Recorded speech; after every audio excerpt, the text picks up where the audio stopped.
All right, Madam Vice Chair, I see the YouTube notification is live, so we may begin today's meeting. Okay, good afternoon, everybody. We'll start with a call to order. So we'll call this meeting to order today, Friday, October 21st at 12:33 p.m.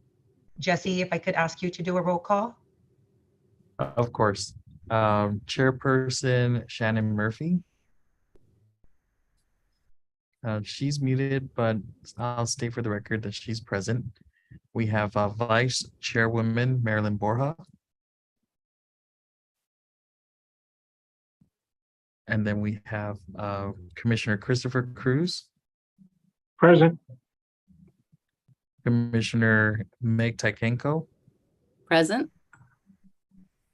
And for the record, I do not see Commissioner Dr. Robert Jack or Commissioner Daphne Leon Guerrero, but Madam Chair, with 4 members present, you do have a quorum. Okay, great. So we'll move on to the second item, approval of minutes. Is there any additional comments or need for discussion? And if there is no need, request to make a motion to approve the minutes. I'll make a motion to approve the minutes. Can we, before we move forward, can I just get the minutes to be displayed, please?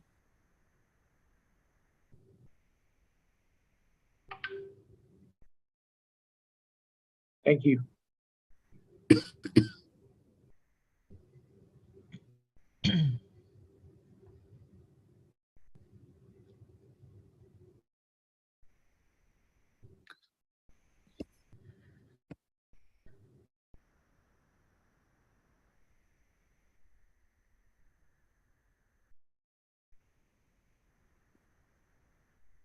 With the motion to approve, I will go ahead and second.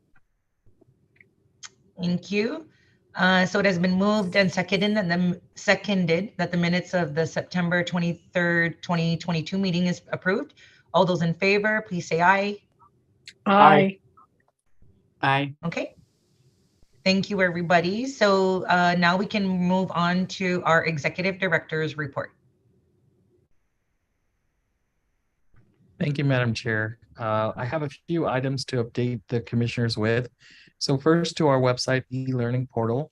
Our website's online learning portal is now live. There is just one minor tweak. We're working with the web developer in creating what would be monthly or periodic compliance reports. We're hoping to get a list of users who have completed the training at the end of each month so that we can communicate that to the agencies. But I think relatively speaking, just the material and registration is active, and we anticipate putting out a press release later next week at the start of the week to share with everyone that that is now an availability, so persons can take ethics training online.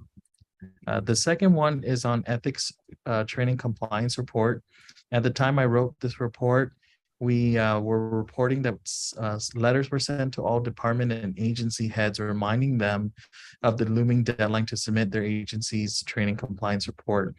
A total of 22 out of 61 agencies to date have submitted their reports. I think since creating this report, we had maybe a couple more submit theirs, so that number is growing.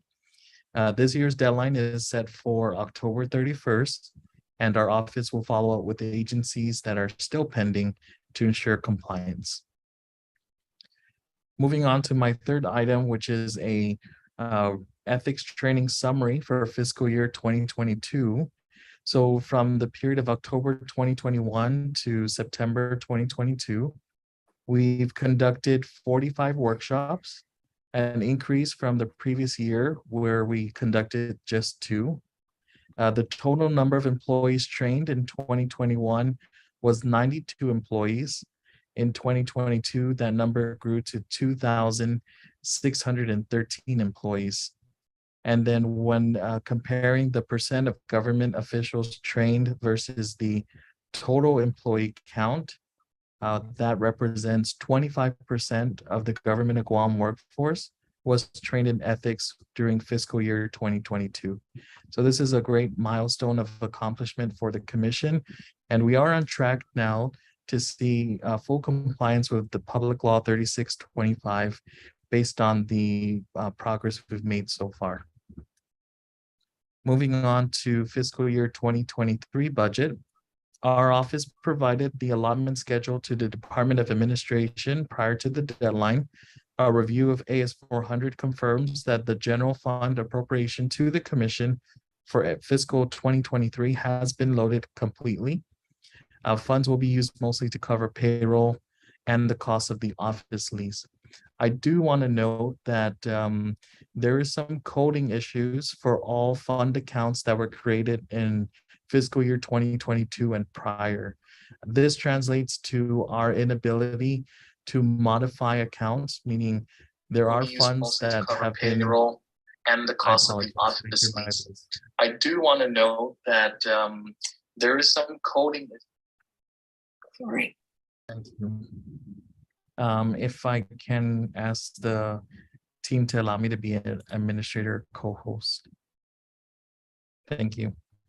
And back to my earlier thoughts. So because of that coding issue, we're unable to modify our accounts, especially for our fines and fees accounts. There are funds that we were able to collect at the last quarter, fiscal year 22. Those funds are on hold to be loaded, so we cannot utilize them. And then we also have accounts that have not reconciled correctly from our continuing appropriation of fiscal year 2022. What we're told is any changes we make today because of the coding issue will not reflect the next day or even the next week. And that would cause the accountants to make changes frequently. And so the decision was, let's work on a resolution before allowing departments like the commission to make any modification. And once that coding issue is corrected, then we will be informed and we'll make those appropriate moves. So right now we're mostly utilizing the fiscal 2023 general appropriation account, as well as what funds remain available in our fines and fees account to sustain the contractual obligations we have to date. This will include payroll is covered, as well as our contractual obligations to our lease, as well as our copier machine and our legal contracts. So the heavy hitters will be covered. This may eventually be an issue if down the line the commission decides that it would want to recruit an additional personnel for the commission, or if there is a request to modify. If, let's say, for example, an amount was earmarked for equipment and you wanted to repurpose it for another object category, say travel as an example, or supplies. So that's the update I have for fiscal 2023. I did share an account balance summary in the ethics, the director's report, and that's available for you to view. And the total amounts are presented on the table there. And that will conclude my report with just one final note. Thank you to the commissioners who are able to make it to the COGO annual conference. So we were successful in getting 3 commissioners confirmed for travel. And we also have confirmed their lodging and registration with the conference. So there are a few lingering items that will need to be clarified. So dietary restrictions is being requested for us to provide in the member profile. And then if I can work with the commissioners anticipated to travel, if there are any changes to the itinerary, we'd like to make that known and occur prior to issuing the ticket with the travel agent. And that'll be all that I have for my director's report.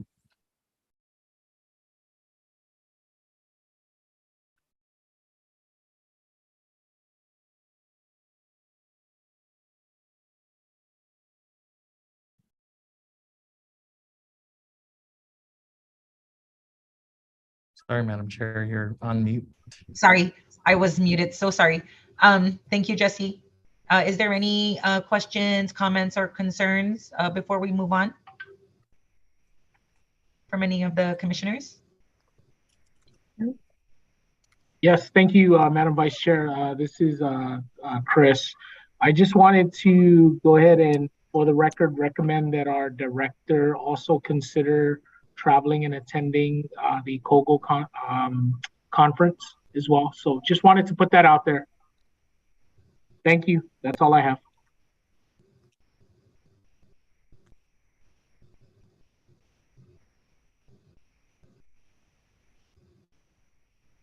Okay, moving on. Jesse, are we good to move on to the next item? Yes, Madam Chair. Okay. So for old business, relative to the approval of the proposed memorandum of agreement with UOG, Jesse, would you mind presenting the proposed MOA? Of course, and thank you, Madam Chair.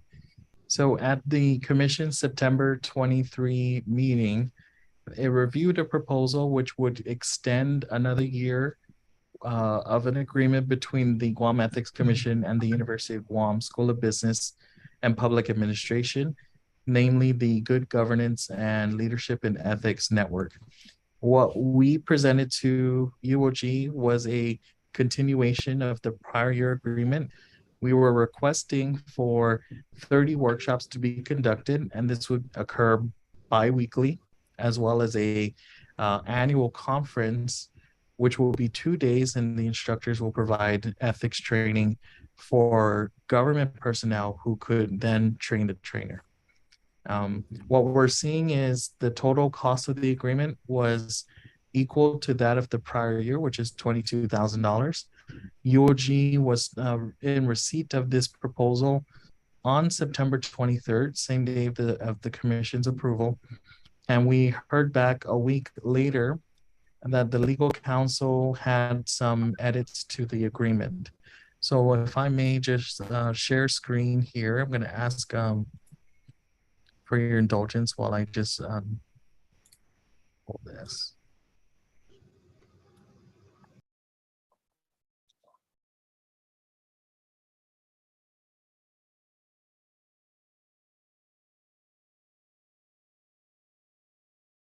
Okay. I apologize. I won't be able to share screen because I don't have permission right now, but I can express what the major change was. I do have it on my screen at the moment.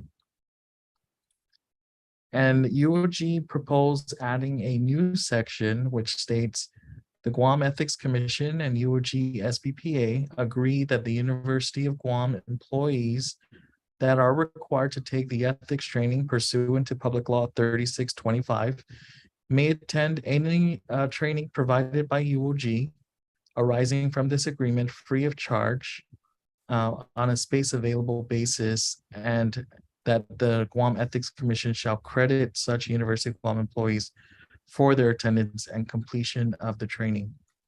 It further states that the commission shall notify SBPA of any vacancies in the training as soon as reasonable, as the commission becomes aware of such vacancies.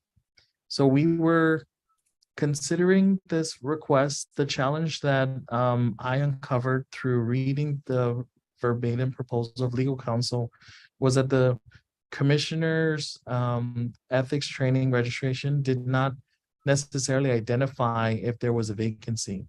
So if there were 10 confirmed participants or 50 confirmed participants, that workshop would continue. There was no set amount that we were striving for because we wanted to get as many individuals confirmed. The second point to their offer that we thought presented an unfair play compared to the other government of Guam enterprises. They're asking for a waiver of the fee when no other entity is a recipient of such benefit. If you recall, back in December of 2021, the commission itself had considered what might be a fair rate to charge for government employees wanting to take the ethics training. And prior to the commission obtaining the rights to conduct this training, the university had conducted the training and charged $120 per participant. The commission was presented with a plan that would only charge what was necessary to cover the cost of the workshop, as well as any operational shortfall it anticipated receiving based on the trajectory of legislative appropriation. So because of this, we were able to reduce the cost of the workshop from $120 to $80. The university here would jeopardize the commission's ability to meet the operational need as planned if they are to waive all of the fees specific to their workforce.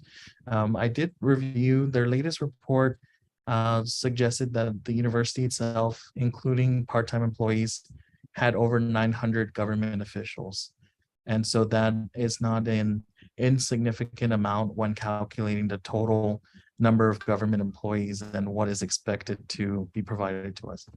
When you consider the actual agreement given to the university, they are receiving a profit from this agreement if you are to negate the cost of their employees attending the training. So that is a further point that I wanted to share for the commission.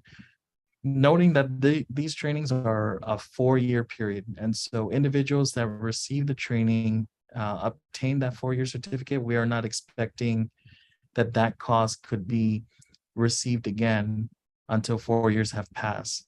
So that $80 fee per employee really translates to just a $20 revenue support for the commission's operation. Instead, I wanted to ask the commission what they felt about that offer. And I did have a counter proposal that I can present to the commission for its consideration, but wanted to pause here to see if there was any input.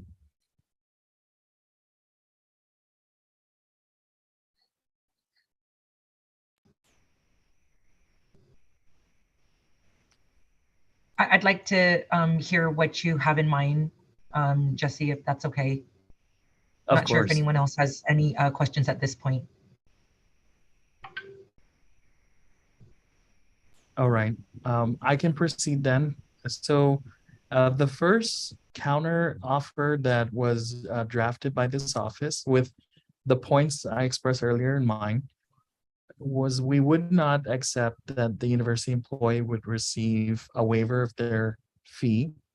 And instead we would find other means to support the university. And the one such way would be to clarify that if the commission wishes to utilize any of its facilities, that the commission would be willing to bear the costs of utilization of their rooms. So I understand that the School of Business and Public Administration, where we've held those workshops previously, they did have a fee schedule for outside organizations to use their lecture hall or any other classroom. And so the paragraph that was inserted would provide that if in the event that the commission uses this facility, we would pay the appropriate fee for it. And the second change that was substantive was we started to recognize that in our initial proposal, there were 30 workshops that were outlined, of which we said we wanted a minimum of 18 that would be in person, and the difference would be virtual. And so what we're recognizing from feedback through the faculty who are teaching these courses is that most prefer the in-person delivery of instruction. So we modified now the delivery to be completely hybrid. So 100% of the 30 workshops in support of getting instructors would be delivered in person, and they would be conducted in a hybrid manner. So when we utilize the thought process was perhaps we can start to conduct workshops in our current conference room. If we reach capacity for the number of individuals that can reasonably fit in the conference room, then we would open up spaces to an audience via Zoom. And so we would have a hybrid platform, and then the personnel of the commission can handle the AV needs for delivering such a workshop. So that was the other significant change in order to accommodate the desires of the faculty that most often conduct these workshops, is we can now move all of them in person and drive the participation to be that. So that would be the counter as another offer, I think, to share. If the university rather was willing to reconsider their offer, the commission will not accept a waiver for their employees, but would rather offer first that the instructors can do all the workshops in person, and that on occasion when the commission feels it necessary to utilize the School of Business, that the commission is authorizing the payment of the fee schedule for the utilization of the room and for the terms approved by their institution.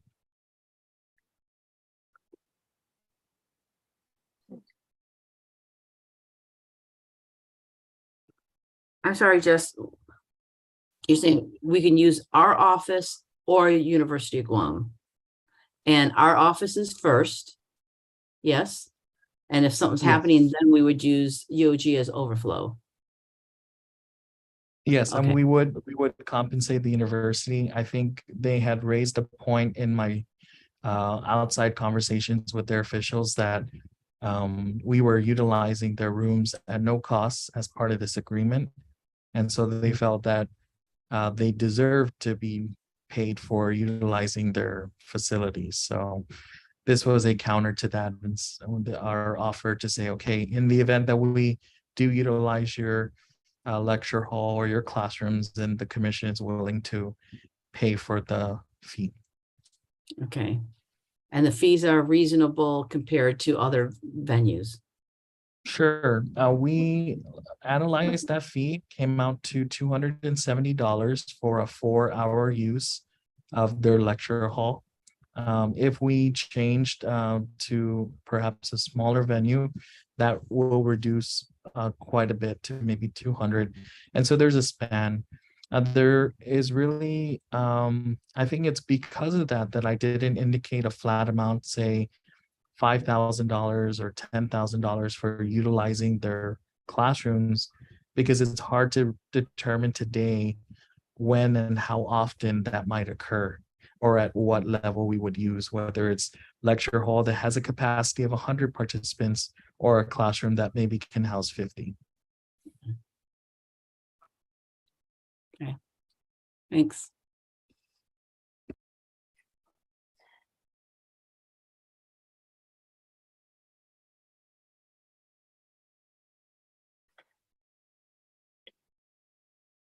Jesse, I'm just wondering how many people can we fit in our conference room for the class?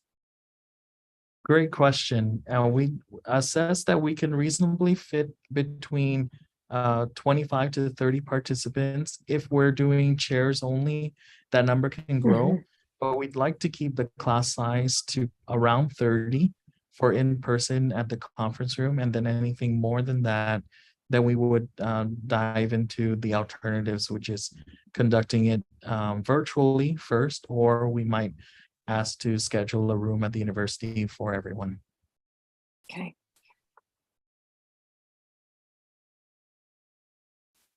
That makes sense to me. The normal classroom sizes we've been filling up though at UOG has been what? On average, we've received about 40 to 50 participants for each workshop.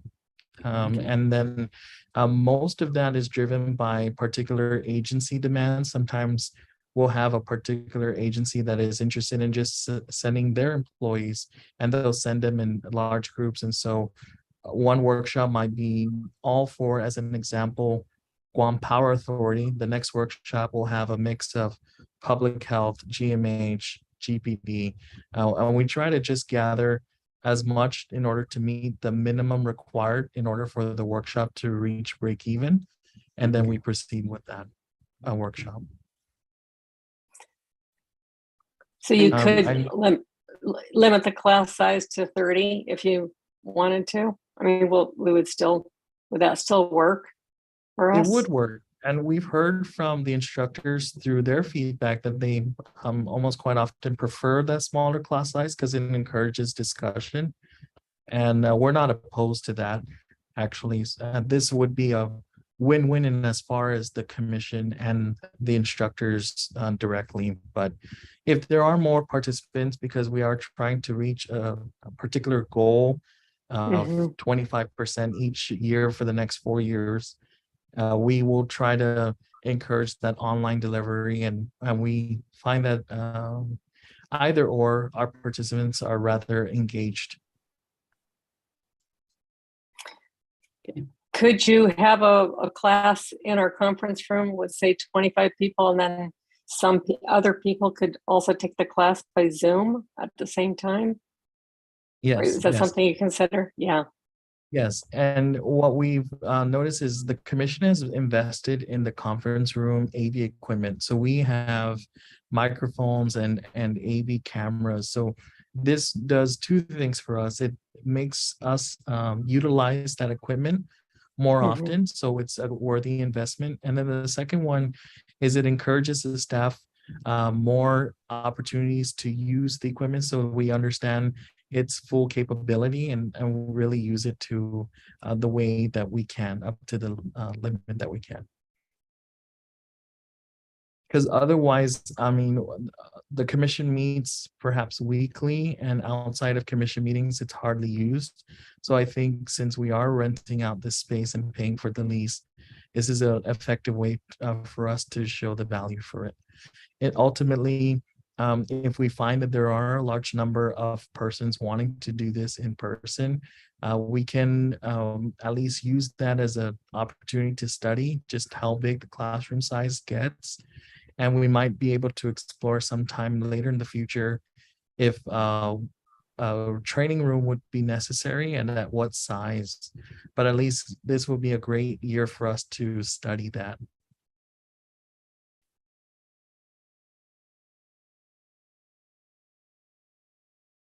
Commissioner Cruz had tried to unmute earlier.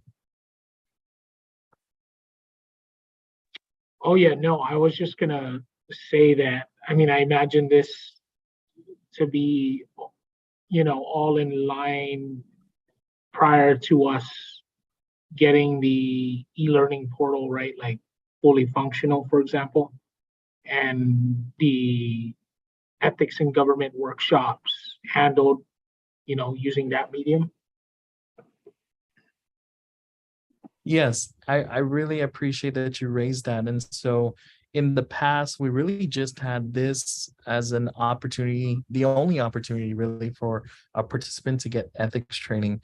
But with the addition of our online learning platform on the website, this is really a year that we're going to study whether the demand drives to the online learning or drives to the in-person learning. And I thought this was a fair balance to offer the university the second year to try to deliver both, because then we can determine what is the preferred method based on participation we see.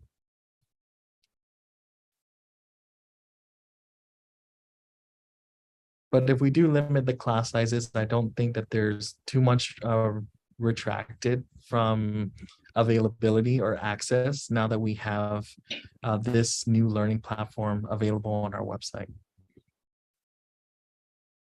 And one final thing, if I might add, in addition to the new proposed draft that was prepared by me and then viewed by legal counsel Joe McDonald, I did wish to ask the commission to give me a sort of parameters for what other thoughts or desires you have. So if the university were to come back to our office and say, we want another version, and this is the version, I would like to know the desires of the commissioners to say, well, that's outside of what the commission wants to see done, and we can say no and we can move past it and recognize that there may not be an opportunity where both parties will agree, and so that agreement will just not move through. Or if there is any other wiggle room to say if they deviate to some degree, then the commission is receptive to this. Basically, I just want to know if this is the final version which you will be willing to accept, and then I can communicate that to UOG and say, this is the commission's final offer. If it is not accepted, please note that I don't believe the commission will be able to come to terms with any other version except for what they're re-proposing. Can we hire, there's people who are not UOG employees or even UOG employees to teach our classes, but not go through the university, just pay them directly with a contract? It is we've done it prior to contracting with the university. We had instructors that were delivering that for us.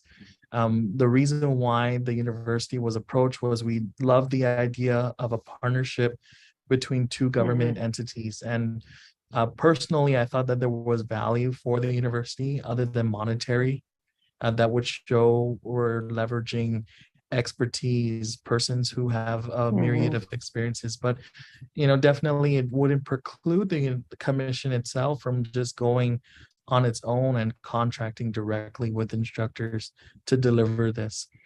Really, the incentive here is we just wanted to find a partner and thought the university would be a great entity to approach with it.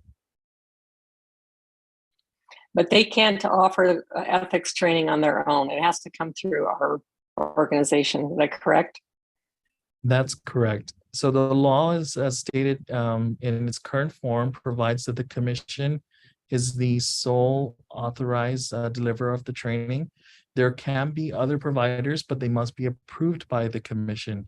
So if the university is intending to become a provider, it would need to provide a request to the commission, and the commission has authority to either approve or deny such requests. Okay.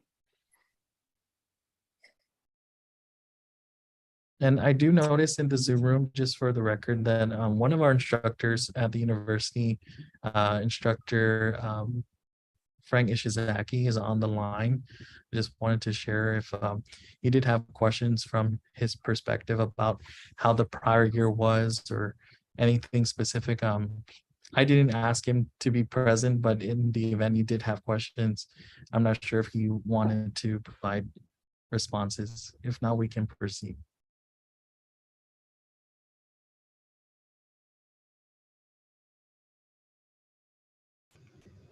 Does anyone have any other concerns, or are we good to proceed as is or go with the other options Jesse has explained? If not, if we are okay with this, then we would need a motion to approve to proceed.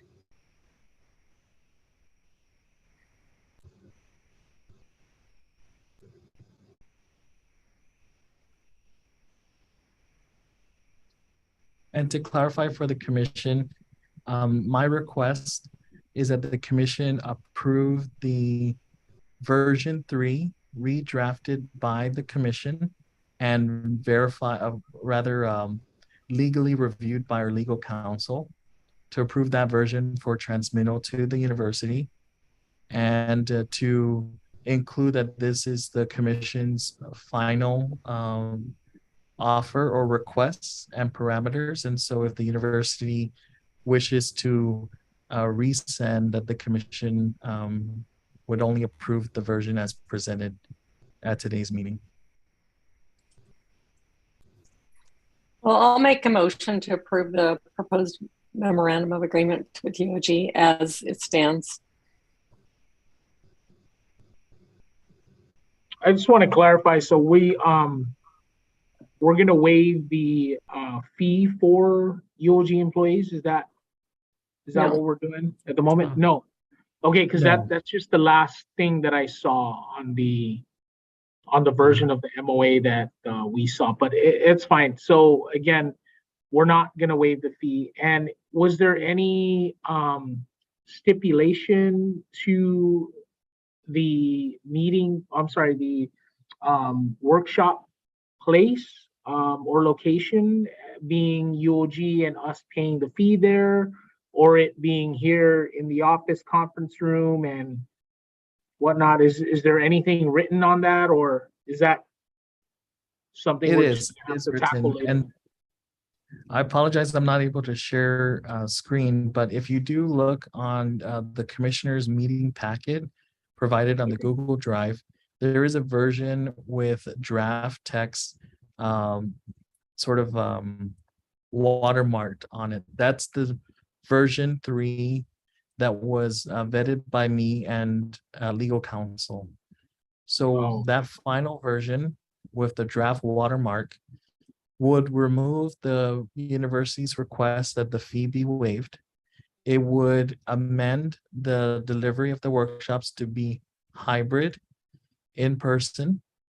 And then the final one would be that if the commission itself decides that it will need to utilize any of the facilities at UOG, that the commission approves paying for use of that facility. But intrinsically, how we typically arrange for these workshops is the commission staff themselves are the ones that conduct the registration and inform the participants as to where the workshop will be conducted at what time.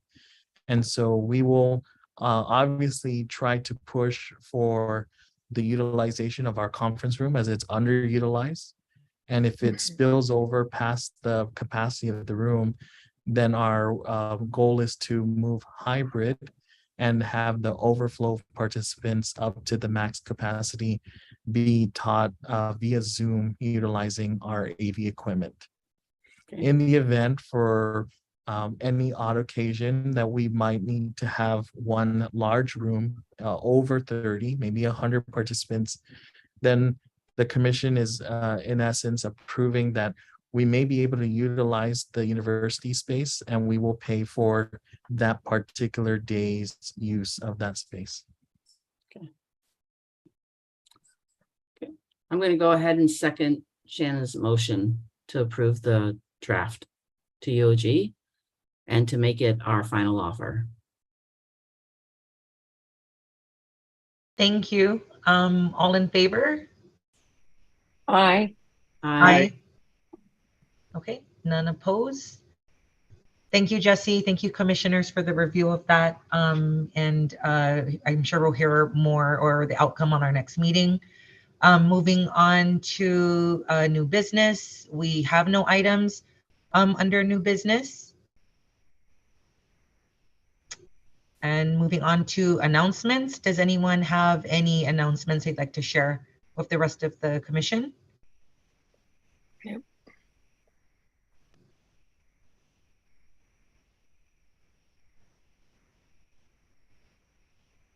If none, then we could adjourn the meeting. Jesse, Executive Director, any announcements on your end?